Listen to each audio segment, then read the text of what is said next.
Johannes 16 vers 7, vers 13 en 14. Maar ek sê vir julle die waarheid.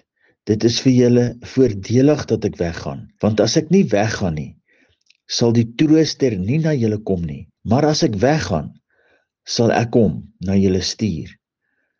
Maar wanneer hy gekom het, die Gees van die waarheid, sal hy julle in die hele waarheid lei. Want hy sal nie uit homself spreek nie, maar alles wat hy hoor, sal hy spreek en die toekomstige dinge aan julle verkondig. Hy sal my verheerlik, omdat hy dit sal neem uit wat aan my behoort en aan julle verkondig. Die Gees van God is die lewe van die woord wat verskyn in die Ou Testament en is ook dieselfde lewendmakende Gees in Jesus die woord wat vlees geword het in die Nuwe Testament.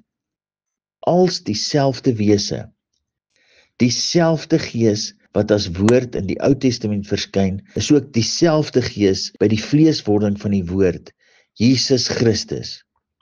In die Nuwe Testament is ook dieselfde Heilige Gees wat as lewende woord van God in ons harte woon vanaf Pinksterdag. Dit alles verbind as een God wat op verskillende maniere homself manifesteer. Romeine 11 vers 36, want uit hom en deur hom en tot hom is alle dinge. Syne is die heerlikheid tot in ewigheid. Amen.